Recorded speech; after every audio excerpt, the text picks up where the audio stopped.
네, 여러분 안녕하십니까? 네, 물 한 잔만 갖다 주세요.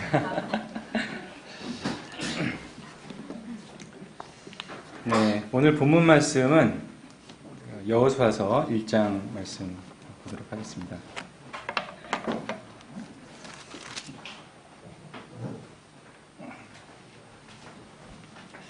오늘 제가 좀 특별한 옷을 입고 왔는데 다들 눈이 아주 잘 어울리죠? 네, 이번 바자회에서 건진 네, 득템입니다. 제가 원래 봄에 좀 외투를 좀 사고 싶어서 갔었었는데 정말 이렇게 제 눈에 맞는 게 하나도 없더라고요. 그래가지고 포기하고 왔는데 이번 바자회에 이렇게 다 팔리고 나서 아무도 안 사는 게 옆에 있었는데 무료로 그냥 제가 주님의 은혜는 참 다 놀라운 것 같습니다. 여호수아서 1장 1절로부터 저희가 9절까지 제가 먼저 읽고 형제 자매님들 또 두 번째 절 읽고 그렇게 한번 교독을 하도록 하겠습니다. 여호와의 종 모세가 죽은 후에 여호와께서 모세의 수종자 눈의 아들 여호사에게 말씀하여 이르시되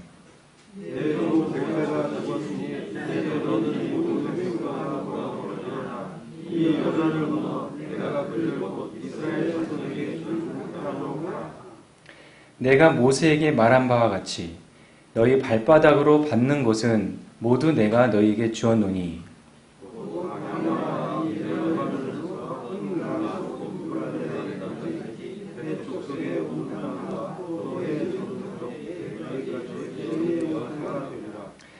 내 평생에 너를 능히 대적할 자가 없으리니 내가 모세와 함께 있었던 것 같이 너와 함께 있을 것이니라. 내가 너를 떠나지 아니하며 버리지 아니하리라.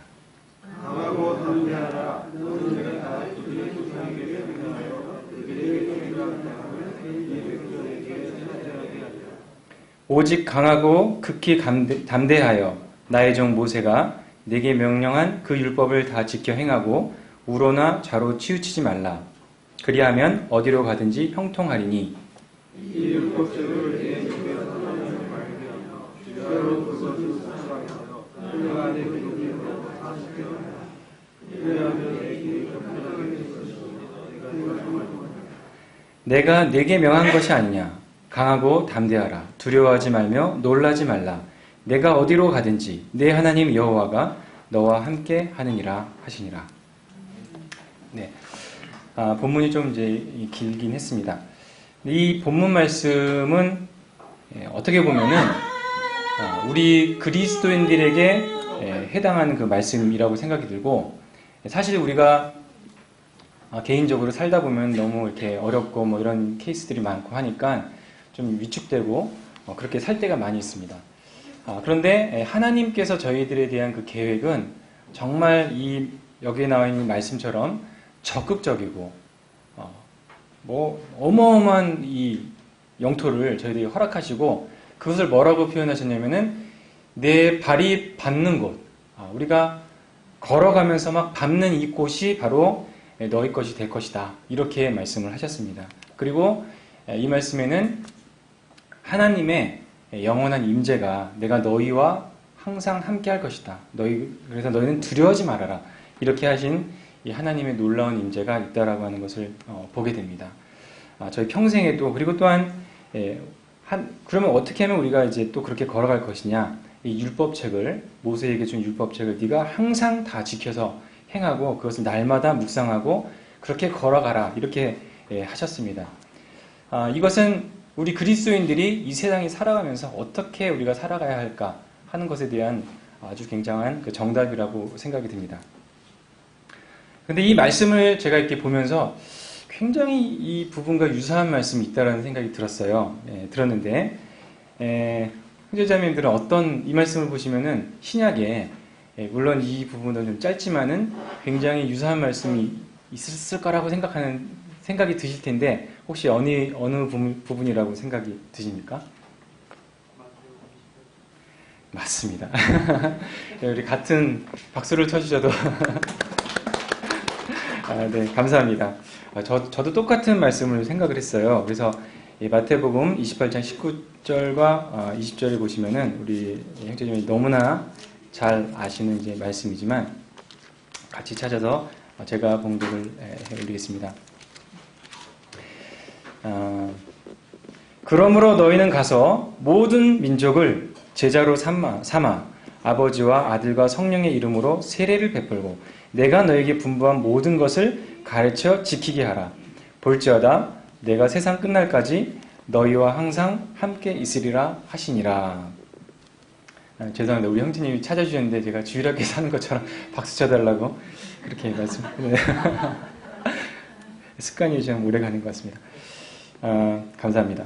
주님께서 정말 우리에게 뭐라고 말씀하면 모든 민족을 제자로 삼아 아버지와 아들과 성령의 이름 세례를 베풀고, 참 우리의 이 영역은 정말 좁은 것이 아니라 모든 족속이라고 이렇게 하실 때 참 한국은 지금 실업률도 막 높고 뭐 취업이 잘 안 된다 뭐 이렇게 하지만 이 주님의 나라에는 취업률 걱정이 없는 어마어마한 무진장한 이 공간이 있다라고 하는 것을 저희들이 알게 됩니다. 그리고 우리 주님께서 약속하신 것이 볼지어다 내가 세상 끝날까지 너희와 항상 함께 있으리라. 이렇게 주님의 영원한 임재, 주님 나라 가는 주님께서 정말 영원히 저희와 함께 계실 거라고 약속을 하셨습니다. 그래서 여호수아 1장의 이 본문 말씀은 저희들이 영원히 주님과 함께 육체를 떠나서 거하는 그날까지 저희들이 주어진 말씀이라고 생각이 듭니다.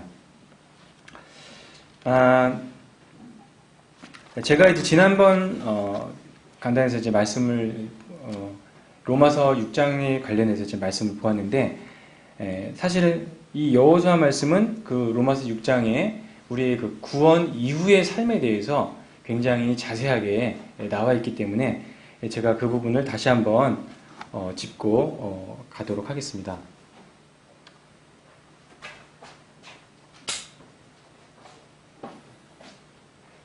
제가 그림을 하나 그려드려야 될 텐데 잘 그리든 못 그리든 그냥 넘어가십시오. 우리 주일학교 아이들은 이걸 너무나 잘 알고 있는데 이래 잘 알고 있을 겁니다. 자, 우리가 구원받기 전에 우리의 삶은 어떤 삶이었느냐? 바로 이래 여기 뭐가 들어가지? 그래, 죄가 들어갑니다. 죄가 왕노릇하는 그곳이 우리의 자리였습니다. 죄가 이 보좌에 앉아가지고 우리를 다스리고 있었습니다. 그래서 많은 사람들이 아담과 하와로부터 시작된 그 죄에 무엇이 됐습니까? 노예가 돼가지고 이 죄에서 도대체 풀려나올 수가 없었습니다. 자, 그런데 예전부터 창조 전부터 어떤 나라가 있었냐? 바로 이래야 저건 선생님이 은혜의 나라가 있습니다. 은혜의 나라가 있고 이곳은 바로 아들의 나라고 예수 그리스도께서 다스리시는 나라입니다. 자, 죄와는 상대가 안 되게 더욱더 강력한 은혜가 있습니다. 그래서 우리는 이 죄의 나라에서 은혜의 나라로 우리가 구원받을 때 옮겨진 것을 알고 있는데, 자, 이 죄의 나라에서 정말 우리가 풀려나올 수가 없습니다. 우리의 힘과 노력과 어떤 것으로도 이곳에서 나올 수가 없었는데 하나님께서 이 죄의 나라에서 은혜의 나라로 옮겨질 수 있는 그 다리를 만들어 주셨는데 그 다리가 바로 무엇입니까? 예수 그리스도의 십자가였습니다. 정말 다른 길은 없고 오직 한 길만이 있었는데 이 길은 바로 예수 그리스도의 십자가입니다. 자, 그래서 우리가 어떻게 이 자리에서 저 은혜의 나라로 흑암의 권세에서 그 광명의 사랑의 아들의 나라로 옮겨졌냐? 자, 이곳에서 우리가 정말 주님을 믿고 믿음으로 말미암아 구원을 받아서 이 죄의 사슬에서 우리가 풀어지고 우리가 주님의 나라로 이렇게 이동을 해서 여기서는 그렇지만 우리는 그냥 구원을 받았다고 해서 내 마음대로 살고 내 자유롭게 사는 것이 아닙니다. 우리는 누구에게 순종하고자 했냐? 바로 그리스도에게 순종하고자 했고 그리스도의 노예가 되었습니다. 은혜의 종이 되었다라고 이렇게 우리가 순복할 때 우리는 이렇게 옮겨지게 되는 것입니다. 자, 그리고 이곳에서 절로 이렇게 갈 때 그냥 된 것이 아니라 말씀에서 뭐라고 얘기하냐면은 우리가 그리스도와 함께 죽었다. 그리스도를 통해서 그리스도와 함께 죽고 그 다음 이곳에서 살아났다라고 말씀에 기록이 되어 있습니다. 그래서 참 하나님께서 이곳에 이렇게 도착해 있는 우리를 보실 때 정말 하나님은 너무나 우리를 사랑하실 수밖에 없습니다. 마치 요셉이 자기 형제, 특별히 그 베냐민을 봤을 때 그 마음이 막 뜨거워가지고 막 울 곳을 찾아서 막 그렇게 헤맸던 것처럼 정말 우리 주님의 마음은 이곳을 통해서 구원받은 저희들을 볼 때 그렇게 생각하실 것이고 또 많은 성도들이 많은 사람들이 예수 그리스도를 통해서 하나님의 자녀가 됐을 때 그 무리들을 무엇이라고 부릅니까? 교회라고 부릅니다. 교회는 그리스도의 신부이고 우리 주님께서 그 교회를 보실 때 정말 그 신랑이 자기 그 신부를 자기 남편이 아내를 사랑하는 것처럼 그렇죠? 사랑 안 하십니까? 정말 뜨겁게 사랑하고 볼 때마다 기분이 좋고 항상 한 번 또 안아주고 싶고 이런 마음이 이렇게 있는 것처럼 바로 우리 주님께서는 저희들에 대한 정말 각별하고 뜨거운 사랑으로 저희들을 사랑하신다는 것이 틀림이 없습니다. 그럼 제가 이 지점에서 우리 형제 자매님들께 하나의 질문을 드려보겠습니다. 우리가 구원받은 사람이 자기의 구원을 과연 잃어버릴 수 있을까? 제가 이렇게 이 그림을 그린 거는 제 그냥 생각으로 그린 것이 아니라 형님 자매님께서 잘 아신 것처럼 로마서 3장, 4장, 5장, 6장, 8장까지 말씀을 통해서 제가 그림을 그려놨는데 우리가 구원을 잃어버린다고 하는 것은 이 과정을 완전히 거꾸로 돌려야 되는 거예요. 그렇지 않습니까? 예수님과 함께 우리가 죽었다가 예수님과 함께 다시 부활했는데 그걸 거꾸로 돌리는 어떤 그런 메커니즘이 있어야 되는데 그렇게 하려면은 하나님은 당신께서 하신 수많은 약속들을 다 어기셔야 돼요. 다 어기시고 안 했다고 해야 되고 그렇게 다시 말해서 하나님이 거짓말장이가 되실 수밖에 없습니다. 그래서 정말 한 번 구원받은 사람이 여하튼 구원을 잃어버린다고 하는 것은 절대적으로 불가능한 것입니다. 자, 그런데 이제 저쪽은 저희가 정말 이제 상관이 없는 그런 지대가 되었습니다. 근데 이제 문제가 뭐냐면은 우리 그리스도인들이 살아가면서 정말 우리가 이 은혜의 나라에 우리 주님의 자녀로서 살아가는데 정말 뭐 행복하고 감사함이 가득하고 그렇게만 살아가느냐 그렇지 못하다고 하는 것을 제가 이제 말씀에도 기록이 되어 있고 지난 시간에도 말씀드렸는데 왜 그러냐? 우리 구원받은 자들에게 성도들에게 이 육신에 뭐가 있냐? 뭐 제가 그림을 좀 그리기는 어렵지만 죄의 본성이 있습니다. 죄의 본성이 있어서 뭐 이렇다고 그냥 표현을 하겠습니다. 영어로는 그걸 이제 simple nature라고 이렇게 합니다. 이 죄의 본성이 우리한테 있기 때문에 이것이 이 죄의 본성은 정말 하나님을 아는 지식이었고 전혀 완전히 그 썩어 무드러진 어떤 이러한 것이기 때문에 이 죄의 본성이 우리를 지배하고 있을 때 우리는 하나님께 영광을 돌릴 수가 없고 우리 육신의 그 습관대로 저쪽에 있었던 것처럼 그렇게 저희들이 살아가게 되는 것이죠.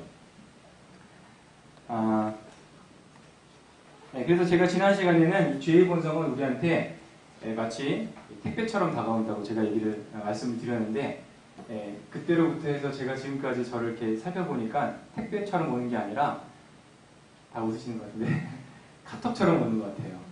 정말 수없이 카톡 하면서 걸어가면서 살아가면서 어떻게 나를 이렇게 미혹하고 그리고 그것을 막 취하라고 이렇게 하는지 그렇게 하는 것 같습니다. 그래서 그 죄의 본성은 우리들의 정욕을 통해서 오는데 그 정욕 3대장이라고 제가 적었는데 육신의 정욕과 안목의 정욕과 이생의 자랑, 요한일서에 나와 있는 그 말씀입니다. 그리고 우리가 실제로 살아가다 보면은 저희가 우리 자신에 대해서 오라 나는 공고한 자로다라고 이렇게 말을 하면서 살아갈 때가 참 많이 있는 것 같습니다. 그러면 제가 이제 한번 생각을 해봤어요. 왜 하나님께서는 우리에게 이 죄의 본성을 가져가지 않으시고 그대로 놔두셨을까 하는 그 생각이 이렇게 들었습니다. 그것은 첫 번째, 충분히 우리가 이 죄의 본성이 있음에도 불구하고 우리가 살아갈 수 있기 때문에, 그래서 주님께서 뭐라고 이렇게 얘기했습니까? 죄가 너희를 주관치 못하리니 너희가 죄 아래 있지 않고 법 아래 있지 않고 은혜 아래 있습니다. 우리는 완전히 이쪽 나라에 속한 사람들이기 때문에 그 죄가 우리를 상관할 수 없는 것이라고 얘기를 했습니다. 다만 우리가 어느 것에 순종하느냐, 죄의 본성에 순종하느냐, 아니면 하나님께 순종하느냐, 그 문제이지 우리가 못할 것이 없기 때문에 주님께서는 우리에게 죄의 본성을 가져가지 않으셨다고 생각이 들었습니다. 또 하나는 죄의 본성이 있는 한 우리는 하나님께 매 시간, 매분 매초 하나님을 의지할 수밖에 없습니다. 조금이라도 우리가 나태해지고 그 긴장, 영적인 어떤 그런 긴장을 풀게 되면은 바로 이 싸움에서 우리가 지고 다시금 또 하나님과의 단절되는 그런 경험을 저희들이 많이 하게 됩니다. 제가 여기까지 이제 복습을 했고요. 그래서 때로는 우리가 구원을 받았다라고 하는 것이 이제 이 마이크를 이제 그만 사용하고요. 때로는 우리가 이제 구원을 받았다고 하는 것이 우리에게 이와 같은 싸움이 어마어마하게 있다라고 하는 것을 통해서 우리는 정말 하나님의 자녀라고 하는 것을 또 거꾸로 이렇게 증명하게 되는 것 같습니다. 그리고 이제 이 싸움들은 갈라디아서 5장 말씀에서도 굉장히 많이 이렇게 나와 있습니다. 그래서 갈라디아서 5장에서 보시면은 성령의 소욕과 그 다음에 육체의 소욕이 서로 다투고 싸운다라고 얘기를 했습니다. 그래서 이기는 쪽의 열매를 얻게 되는데 죄의 열매 쪽은 말고 우리가 성령의 열매의 그 마지막 열매가 있습니다. 혹시 형제 자매들은 그것이 무엇인지 기억하십니까? 성령의 열매 가장 마지막 열매라고 되어 있는 게 쫙 나가다가 사랑과 화평과 기쁨, 희락과 화평과 쭉 돼 있다가 마지막에 절제라고 되어 있습니다. 절제. 절제는 영어로 셀프 컨트롤이라고 이렇게 얘기를 하거든요. 통제를 하는 거예요. 이 통제. 그래서 우리 육체를 누가 통제를 하느냐, 이 죄의 본성이 통제를 해서 그대로 끌려가느냐, 아니면 우리가 통제를 해서 끌려가느냐, 이 굉장히 중요한 문제가 있고 그것이 계속적으로 우리 가운데 있다라고 하는 이 현실이 있습니다.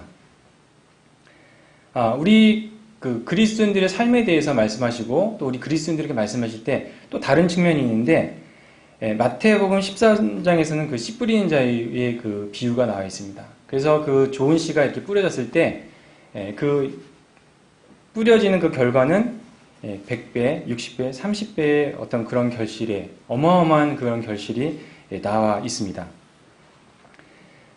요한복음 15장 역시 너희가 내 안에서 이렇게 사귐을 가지게 되면은 열매를 맺을 것이라고, 그 열매를 너희가 맺게 되면 하나님께서 영광을 받으신다고 이렇게 말씀을 하셨습니다. 그것은 이제 우리 안에서 분명히 열매를 맺는 그 말씀을 하셨는데, 제가 이 말씀들을 쭉 보면서 풍성한 곡식과 포도의 약속, 그 다음에 하나님의 임재와 또 거룩하심이 있고, 그렇지만 또 무서운 전쟁이 있는 그 땅에 대해서 제가 생각을 하게 되더라고요. 그리고 여호수아 말씀과 같이 그 말씀을 읽어보면서 그때 그 땅은 무엇일까? 바로 제가 결론을 내린 것은 가나안 땅이라고 하는 것을 생각을 하게 됐습니다. 우리가 출애굽기에 보면은 그 광야, 출애굽과 그 민수기에 보면은 광야에서 이스라엘 백성들이 이렇게 걸어가는 그 장면을 보게 되는데, 그 많은 200만의 그 사람들이 불신함으로 가나안 땅에 들어갈 수 없었습니다. 저는 이제 우리 그리스도인들이 취하고 살아가는 땅, 현재 우리가 선 곳은 요단강을 건너서 가나안 땅에 들어와 있다라고 이렇게 제가 생각이 되었고, 그것에 대해서 오늘 좀 더 깊이 또 나누고 싶습니다.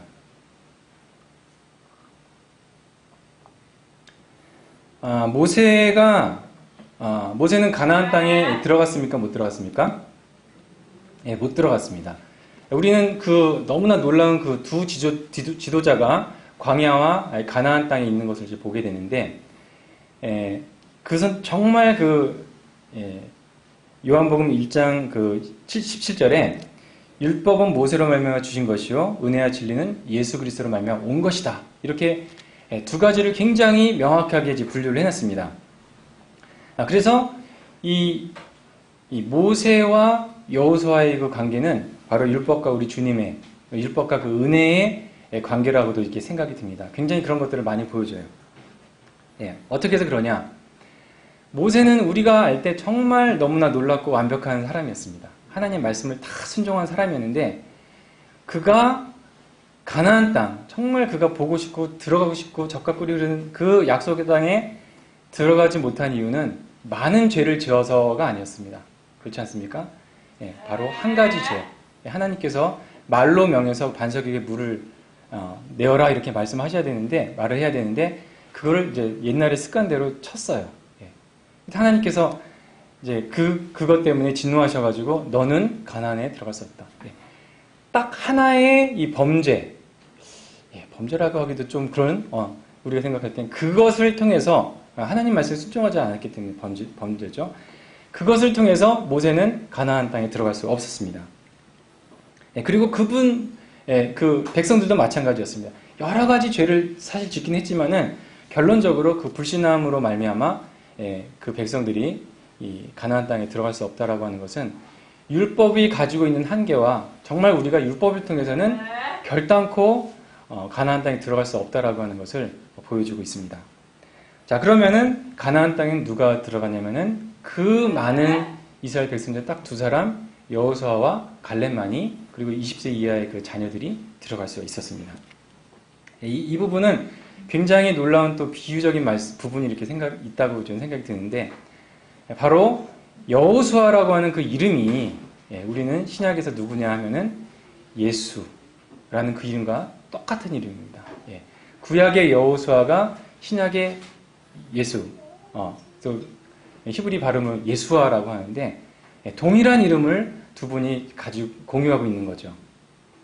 그래서 이 이스라엘 백성들을 가나안 땅으로 들여보내시는 분은 바로 예수 그리스도. 우리를 은혜의 땅으로, 하나님의 그 거룩함과 그 넘치는 그 축복이 있는 그곳으로 데려가시는 분은 바로 예수 그리스도, 그분이시라고 하는 것을 저희들이 보게 됩니다. 가나안 땅은 어떤 땅이냐면은 정말 하나님께서 말씀하신 대로 젖과 꿀이 사방에 흐르는 땅이었습니다. 그렇지만은 이미 그곳은 주인이 있었습니다.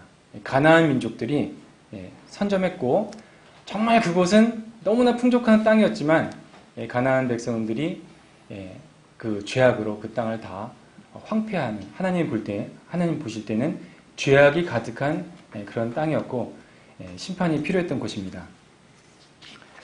우리가 처음 이제 구원을 받았을 때 우리 육체가 굉장히 그와 같이 이제 비슷한 모습을 보여주고 있습니다.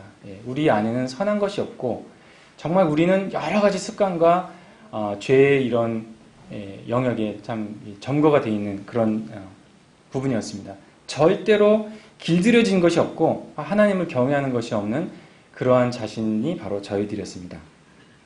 그리고 내 안에는 17성이라든가 그런 길들여지지 않은 강력한 그 성과 같은 그런 죄의 본성들이 여기저기에 막 도사리고 있었습니다. 이것을 그 내 안에 있는 이 죄의 본성들을 정말 우리가 부수고 그것을 통제해야만 제어를 해야만 우리가 하나님과의 온전한 교제를 가지고 있고 가지게 되고 또 열매를 맺을 수 있다라고 하는 것, 그것을 또 제가 생각을 하게 됩니다.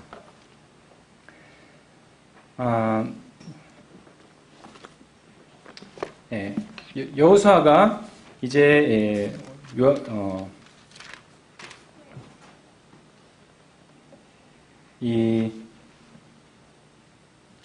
여호수아서 3장을 보면은 드디어 이제 요단강을 건너서 가나안으로 이제 들어가게 됩니다. 3장 13절에 하나님께서 이렇게 말씀하셨습니다. 온 땅의 주 여호와의 궤를 맨 제사장의 발바닥이 요단물을 밟고 멈추면 요단물 곧 위에서부터 흘러내리던 물이 끊어지고 한 곳에 쌓여 서리라.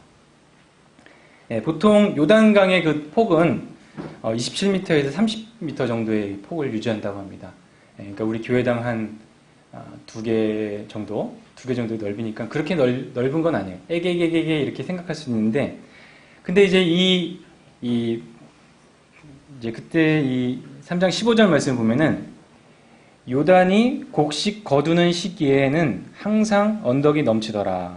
이렇게 돼 있어요. 그래서 인터넷 유튜브에도 요단강의 넘침이라는 이런 걸 키워드를 해서 이렇게 찾게 되면은 그 요단강물이 이렇게 홍수로 말면 넓어지는데 이 폭이 어마어마하게 넓어져요. 거의 한 1km 정도까지 넓어지고 그 다음에 깊이도 어마어마하게 넓어집니다. 그래서 그 물이 막 내려오는데 이 무슨 폭포수, 나이아가라까지는 아니더라도 그런 폭포수 같은 그런 것들을 막 중간중간에 형성을 하게 되더라고요. 보는 것도 참 두렵고, 근데 이 요단강에 하나님께서는 궤를 맨 제사장의 발바닥이 딱 요단물을 밟고 이렇게 가라고 말씀을 하셨거든요. 우리가 볼 때는 역시 홍해를 이스라엘 백성들이 만났던 것처럼 불가능한 그런 장소였을 것이라고 생각이 듭니다. 하나님께서 이스라엘 백성들을 그 400년간의 종살이를 끝내시고 막 데려가셨어요. 야 얘들아 이제 가나안 땅으로 가자 하면서 막 데려가셨는데 6월절 그 잔치 또 6월절 희생양이 죽임을 당하고 막 데려가셨는데 어디로 데려가셨습니까? 하위가 있는 그런 곳으로 데려가신 게 아니라 어디로 데려가셨냐면은 홍해 앞바다로 딱 데려가셨어요. 그럼 이스라엘 백성들이 딱 생각하기에 거기 배도 하나님이 만들어 놓으신 무슨 배가 있는 것도 아니고, 그러니까 이스라엘 사람들이 생각할 때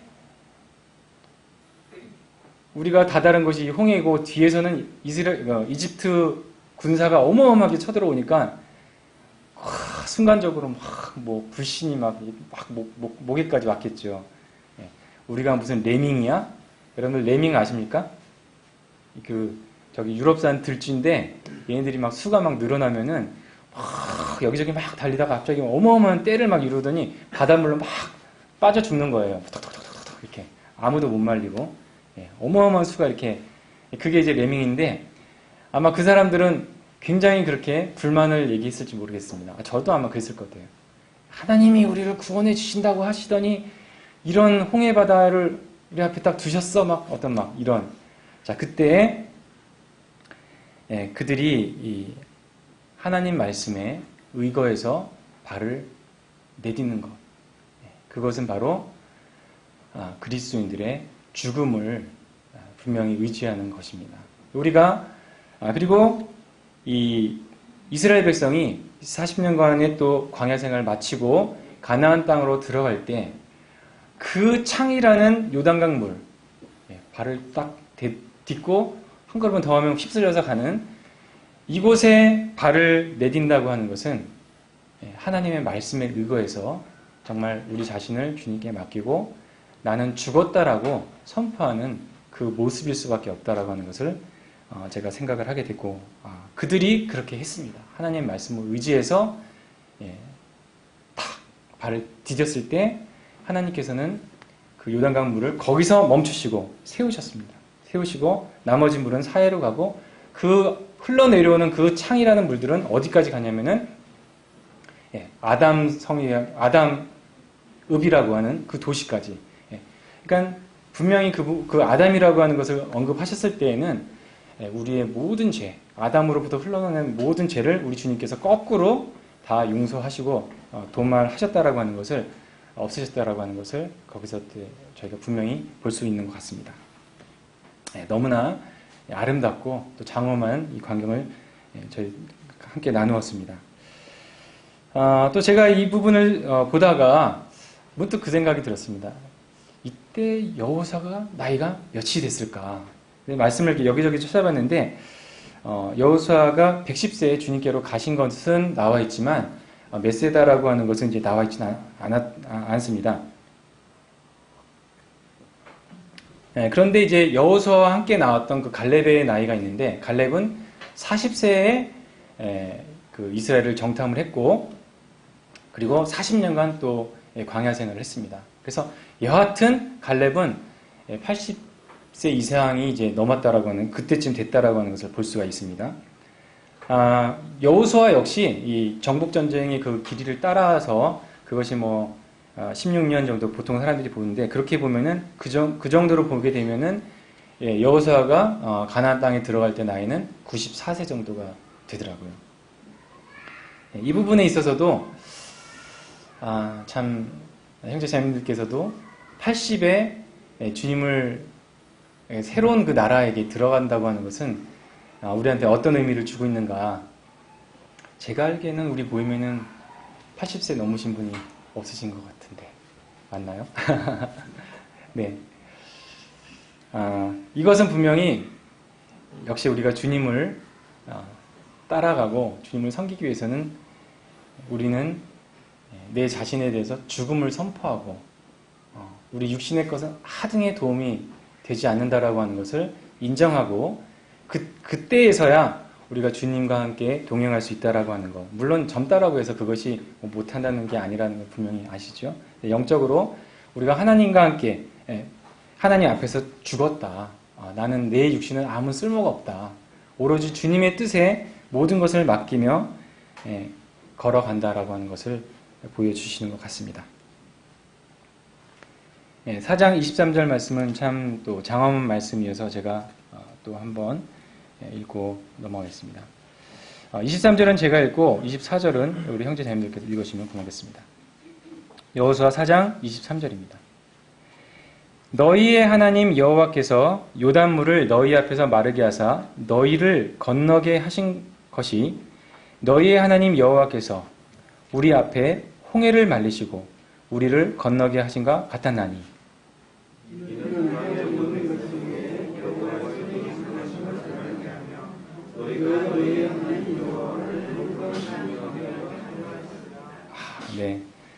네.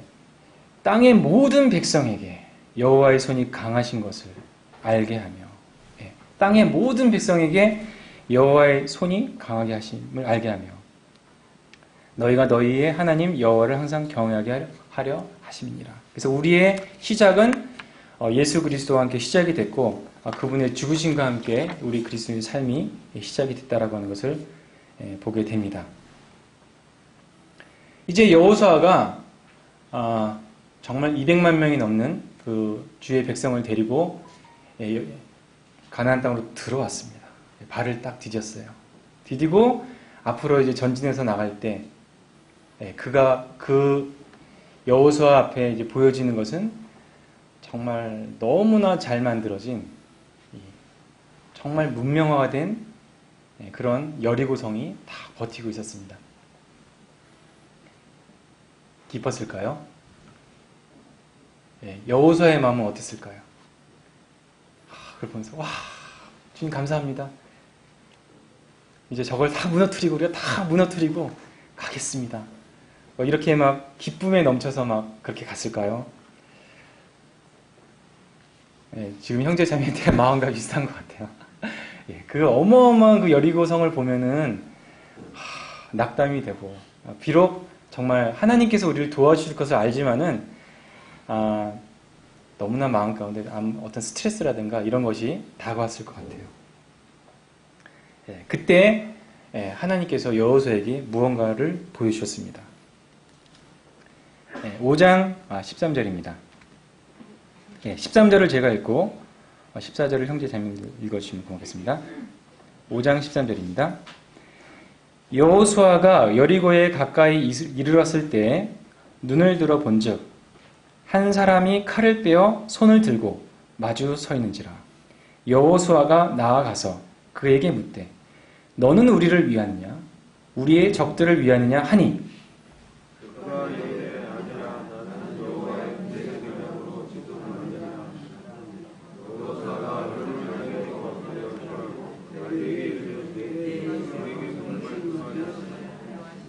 네, 15절 제가 읽겠습니다. 여호와의 군대 대장이 여호수아에게 이르시되 발에서 신을 벗으라 내가 선 곳은 거룩하니라 하니 여호수아가 그대로 행하니라. 참 하나님은 하나님의 그 그림들은 정말 장엄하신 것 같아요. 예. 그 힘들고 어려운 가운데 있는 여호수아에게 한 사람이 딱 나타나는데 칼을 빼고 칼을 떼어서 손에 들고 이렇게 딱 서 있다는 것입니다. 예. 그래서 여호수아가 물었습니다. 너는 우리를 위하느냐 우리의 적들을 위하느냐. 그랬더니 여호수아가 듣고 싶었던 말은 나는 너희를 위한다. 이렇게 하는 말을 듣고 싶었을 것 같습니다. 그런데 그는 그렇게 말하지 않았고 아니다. 아니다 이렇게 얘기를 했습니다. 영어로는 그게 neither 이렇게 돼 있더라고요. 그러면은 이것도 아니고 저것도 아니고 둘 다 아닐 때 그 말을 쓰지 않습니까? 너희를 위하는 것도 아니고 그들을 위하는 것도 아니다. 우리 이 여호와의 군대 장관은 하나님을 위하고 하나님의 공의를 위하는 일로 이곳에 왔습니다. 우리 그리스도인들에게 주님께서는 너희는 먼저 그의 나라와 그의 의를 구하라고 이렇게 말씀하시지 않습니까? 그의 나라, 그분의 그 능력으로 그분의 그 권세가 통치가 되는 그 나라, 그리고 그의 의. 자, 그리고 우리가 그 주님의 말씀이 선포가 되고 하나님의 그 뜻이 의로움이 이 지상에 선포가 되고 그렇게 되어지는 것, 그것이 그의 나라와 그의 의라고 이렇게 생각이 듭니다. 우리 그리스도인들에게 하나님께서는 모든 것을 다 오케이 하시는 것이 아닙니다. 우리 역시 세상이 심판을 받는 그 동일한 심판대 위에 그 판단 기준 아래 저희들이 있다라고 하는 것은 또한 저희들이 이 세상을 두려움 가운데 하나님을 경외함 가운데 살아가야 한다고 하는 것을 보여주고 있습니다. 이 말에 대해서 예전에 그 에이브라함 링컨 대통령이 그렇게 얘기를 했다고 합니다. 남북 전쟁이 한창일 때 그 대통령의 그 밑에 있는 사람들이 대통령한테 그랬다는 거예요. 대통령 각하, 하나님은 우리 편이시죠? 이렇게 얘기를 했는데 에이브라함 대통령이 맞아요. 하나님은 우리 편이에요. 근데 더 중요한 거는 우리가 하나님 편이 되는 게 더 중요하다. 이렇게 얘기를 했다고 합니다. 저는 그 말을 들으면서 에이브라함 링컨 대통령이 구원받은 분이신 것 같아요. 정말 우리가 하나님은 정말 우리를 도와주시지만 우리가 하나님의 공의에 합당하게 우리가 걸어가야만 우리를 도우실 수 있는 것이 아니겠습니까? 또한 저는 제가 오늘 그 말씀을 보면서 가장 주제를 굉장히 함축하는 오늘 말씀을 함축하는 이 말씀이 바로 이 부분이라고 생각을 합니다. 여호수아에게 물론 이 여호와의 군대 장관은 과연 누구였을까? 어떤 일개 천사였을까? 굉장히 미가엘 그런 어떤 천사였을까? 그건 분명히 아니었을 것입니다. 왜냐하면은 오직 하나님께만 경배하라고 말씀에 기록이 되어 있기 때문에 그것을 여호수아가 알고 있었기 때문에 그가 이렇게 납작 엎드려서 이렇게 절을 한 것은 여호와의 그 군대 장관은 그 천사가 아니라 바로 하나님이라고 하는 것을 그대로 알고서 절을 한 것입니다. 그럼 누구였을까요? 이 여호와의 군대 장관은 성경 전반에 여러 군데에 나타나시는 이 여호와의 사자, 여호와의 군대 장관, 그 이스라엘을 따르는 반석, 바로 우리 주 예수 그리스도이십니다. 그분께서 말씀을 하셨습니다. 내 발에서 신을 벗으라. 내가 선 곳은 거룩하니라. 저는 이 부분이 너무나 마음에 좋고 정말 이미 다 끝난 전쟁이라고 하는 것을 여기서 알게 됐습니다. 내가 섰는 것은 거룩하다. 너는 거룩하다. 하나님께서 우리에 대해서 선포하실 때 잘 싸워봐. 이기면은 내가 뭐 거룩하게 해줘. 이게 아니라 네가 섰는 곳은 거룩하다. 너는 거룩하다. 너의 몸은 하나님께로부터 받은 바 너희 가운데 계신 성령의 전인 줄 알지 못해. 너희는 너희 자신의 것이 아니라. 그래서 우리가 싸우고 있는 이 내적 이 싸움은 치고받고 막 아주 강렬하지만은 이미 거룩해진 하나님께서 거룩해 하신 그곳이라고 하는 것을 저희들이 보게 됩니다. 이곳은 거룩한 곳입니다. 저는 여러분들은 하나님 안에서 거룩한 자들입니다. 그리고 주님의 것이고 주님의 소유고 우리의 소유는 아닙니다. 6장에서는 이 여리고성이 드디어 무너졌습니다. 우리 안에 있는 그 거대한 이 육체의 가시, 그것이 무엇인지 모르지만 하나님을 여러분들에게 또는 저에게 다 있을 거라고 생각됩니다. 이런 어떤 여리고성이 다 있을 겁니다. 근데 그것이 결국에는 무너졌습니다. 우리의 어떤 힘이나 능력이 아닌 하나님의 은혜로 우리가 이길 수가 있었습니다. 하지만 7장에 보면은 이 여리고성과는 비교해서 너무나 작은 아이성에서 이스라엘은 실패를 합니다. 그래서 이제 말씀해 보면은 하루 종일 여호수아가 하나님 앞에 죄를 다 뒤집어 쓰고 기도를 합니다. 그래서 왜 아이성에서 여호수아가 또 이스라엘이 실패를 했느냐? 그것은 제가 볼 때는 교만했기 때문이라고 생각이 듭니다. 많은 형제자매들이 그런 경험을 많이 하실 거라고 생각하고 저도 그렇게 경험을 하고요. 무언가 정말 기도하고 이렇게 해서 탁 잘했어요. 잘하고 주님이 도와주셔서 너무 감사합니다. 이렇게 하고 나면은 그 다음 넘어지는 것은 참 쉽더라고요. 그냥 방비하지 않고 이렇게 거기 그 승리에 도취가 돼가지고 그 다음 바로 또 이렇게 별로 좋지 못한 결과를 가져온 때가 너무나 많았던 것 같습니다. 그래서 잠언 16장 18절에서는 교만은 패망의 선봉이요 거만한 마음은 넘어짐의 앞잡이니라 이렇게 말씀을 하셨습니다. 그래서 항상 우리는 역시나 우리를 의지하지 말고 깨어서 걸어가야 할 거라고 생각이 듭니다. 두 번째 아이성에서 실패 이유는 형제자매님 잘 아시는 것처럼 아간이라고 하는 사람이 하나님께서 취하지 말라고 했던 그 금은 동처를 취해서 자기의 그 텐트 아래 그리고 어떤 외투를 취해서 저도 외투를 좋아하는데요.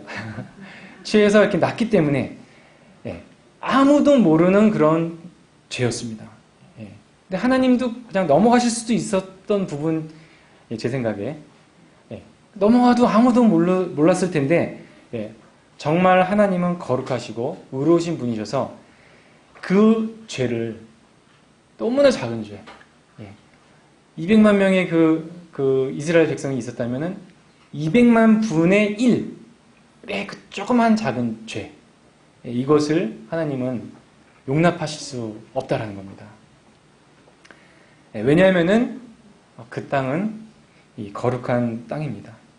죄라고 하는 것은 하나님의 말씀에 대한 이 불순종입니다. 그 죄가 작고 크고 그런 개념이 사실 없습니다. 우리 태초에 온 세상에서 창조가 되었을 때 그 한 부부의 죄가 정말 모든 사람을 다 오염시켜서 우리가 이렇게 어렵게 살아가지 않습니까? 죄라고 하는 것은 정말 작은 것이 없는 것 같습니다. 그래서 우리는 정말 내 마음에 이런 어떤 가시 같은 이 죄가 있다라고 하면은 정말 그 부분에 대해서 주님께 자복하고 회개하고 그렇게 걸어가야 하는 것이 그리스도인들의 마땅한 삶입니다. 세 번째로는 여호수아가 아이성을 칠 때에 묻지 않았던 거. 여호와께 묻지 않고 갔습니다. 그래서 사람들과 그냥 대충 회의를 해가지고 많은 수가 갈 필요가 없습니다. 한 몇 천만 보내도 될 것 같습니다. 이렇게 하나님께 묻지 않고 걸어갔습니다. 그래서 그는 실패를 했습니다. 만일 그가 물었다면 하나님께서 안 된다. 너 지금 갈 수가 없어. 너에게 죄가 있어. 그거 해결하고 가거라. 이렇게 하셨을 텐데 묻지 않고 갔습니다. 근데 여호수아가 이번뿐만이 아니라 그 다음에도 또 실수를 하지 않습니까? 기브온 사람들이 이렇게 나왔을 때 하나님께 묻질 않고 그냥 오케이 해버리는 거예요. 그래서 어떤 사람은 여호수아는 하나님께 묻지 않는 경향이 있다.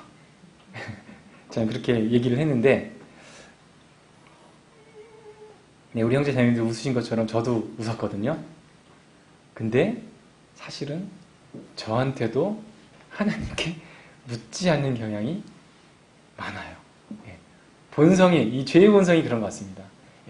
무슨 일이 이렇게 벌어지고 하면은 내가 계획을 세워서 이렇게 하고 먼저 쫙 계획 세운 다음에 잠깐 기도하고 기도하고 계획 세운 게 아니라 다 하고 나서 기도하고 안 했지? 승인 받아, 결제 받아 이러면서 그래서 저만 그런가요? 아니실 것 같아요. 다들 좀 그런 경향이 좀 있으신 것 같아요. 다윗 빼고.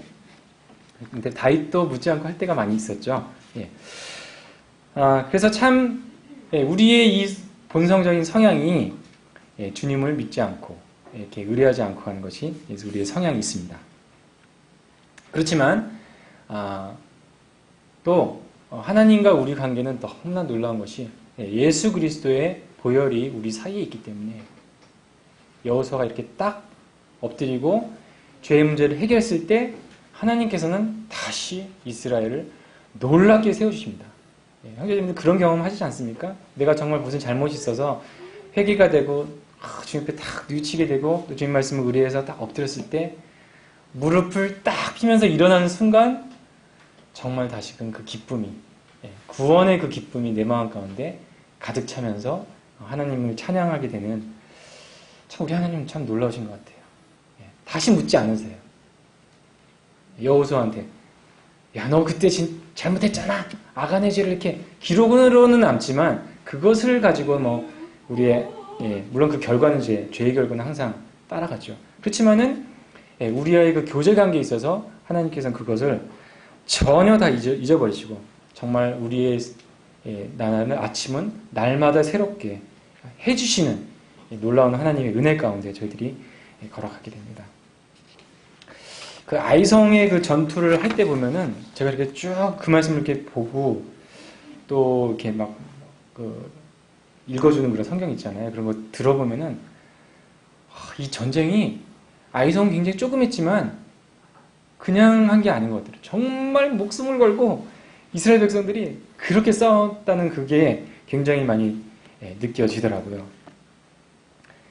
8장 18절에 보면은 하나님께서 아이성을 다루실 때 여호수아에게 말씀하신 부분이 있습니다. 제가 봉독을 해 올리겠습니다. 여호와께서 여호수아에게 이르시되 내 손에 잡은 단창을 들어 아이를 가리키라. 내가 이 성읍을 내 손에 넘겨주리라. 여호수아가 그의 손에 잡은 단창을 들어 그 성읍을 가리키니. 참 성경 말씀 굉장히 스펙타클하고 굉장히 장엄하고 멋있어요. 단창을 딱 들어서 그냥 아이성을 가리키라고. 분명히 지목을 해가지고 이 전쟁이 저기에 일어나고 있는 그것을 딱 지목을 하라고. 주님이 그것을 주시겠다고 딱 말씀하신 거 아니겠습니까? 그리고 26절에 보면은 아이 주민을 진멸하여 바치기까지 완전히 다 파괴하기까지 여호수아가 단창을 잡아 든 손을 거두지 아니하였고. 근데 이 장면은 저희가 성경에 보면은 비슷한 장면이 또 한 군데 나오는데 혹시 기억이 나십니까? 어디에 나오죠? 가리키고 있고 이게 손을 내리면 안 되고 계속 가리키는 동안에 승리를 하는, 약간은 좀 다르지만 바로 출애굽기 17장 10절에 이스라엘과 아말렉과의 그 전투의 그 장면을 저희들이 볼 수 있습니다. 아말렉은 바로 우리 육신을 상징하는 그런 존재들이라고. 피곤할 때 이스라엘 대열의 뒤를 막 공격하고 뺏어가고 정말 징그럽게, 하나님께서 그것을 멸하겠다고, 아말렉을 완전히 세상에서 없애버리겠다고, 이렇게 육신의 본성과 정말 동일한 존재들이었습니다. 모세가 하나님의 지팡이를 딱 들고 있으면은 승리를 해요. 근데 아무래도 80이 넘으신 할아버지니까 아이고 팔이야 이렇게 내리면은, 그때 막 싸우는 사람은 바로 여호수아였거든요. 지는 거예요. 다시 올려 이겨. 그러니까는 옆에서 보다가 안 돼서 누가 도와주냐면은 아론과 훌이 모세를 돌에 위에 앉히고 두 사람이 양쪽에서 딱 붙들고 있습니다.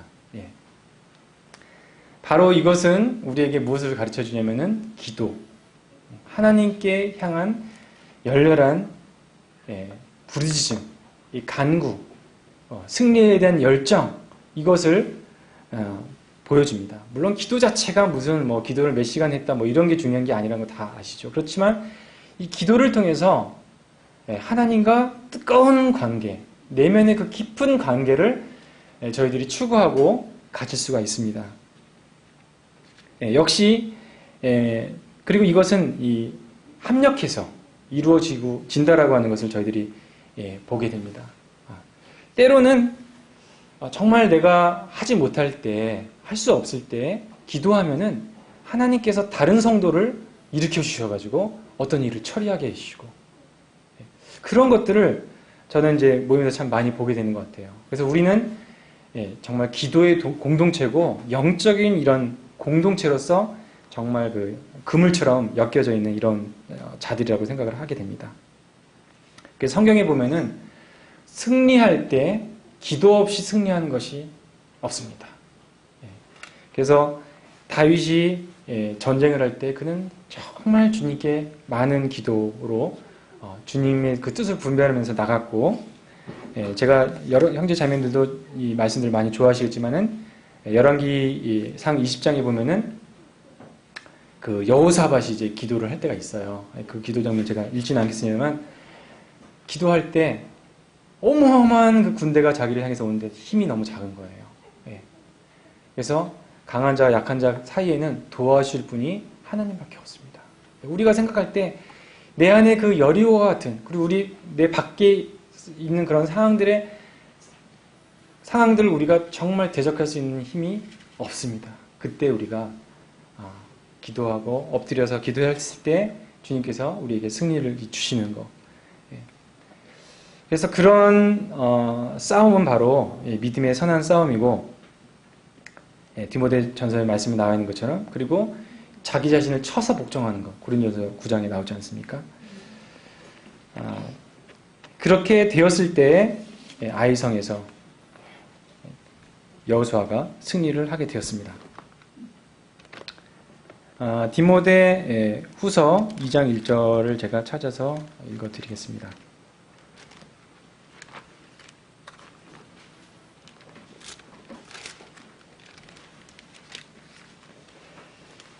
디모데 후서 2장 1절에 내 아들아, 그러므로 너는 그리스도 예수 안에 있는 은혜 가운데서 강하고, 이렇게 말씀하셨습니다. 내 아들아, 너는 예수 그리스도 안에 있는 은혜 속에서 강하라. 이 말씀이 무슨 뜻일까? 바로 우리는 은혜의 나라에 와 있는 자들입니다. 그리고 우리는 날마다 이 은혜를 경험하면서 걸어가는 자들입니다. 근데 이 은혜는 우리가 주님과의 친밀한 관계, 특별히 기도하는 가운데서 승리하고 계속 날마다 그 승리의 연습, 기도를 통한 이 승리의 연습이 될 때 그것이 바로 경건의 훈련이라고 이렇게 생각이 듭니다. 참 이 은혜의 나라와 이 은혜의 나라에서 주님께서 우리를 함께 도와주시는 이 경험은 얼마나 놀라운 경험인가 생각을 하게 됩니다. 결론을 이제 말씀을 드리겠습니다. 여호수아는 충실히 하나님 말씀에 순종해서 이 가나안 땅을 다 통제시켰습니다. 다 제어 자기의 그 수하에 이렇게 놓았습니다. 우리도 주님의 은혜로 이 나의 이 내적인 이 죄의 본성을 굴복하게 되면은 우리는 우리 몸을 통제하게 되고 주님께 드릴 수 있는 의의 병기로 드려지게 되는 그런 자들로 이렇게 만들 수가 있습니다. 이러한 것이 통제되지 않을 때 마치 여호수아기 다음엔 바로 사사기가 나오는데 그곳에서는 그 쫓아 내보냈던 그 족속들이 다시 막 들어와요. 다시 들어와가지고 통제가 안 되는 겁니다. 그래서 이스라엘이 멸망의 길까지도 가지만 나중에 다윗이 완전히 그들을 다 복속시키고 솔로몬 때는 거의 그들을 완전히 그 부역자들로 이렇게 삼아버리지 않습니까?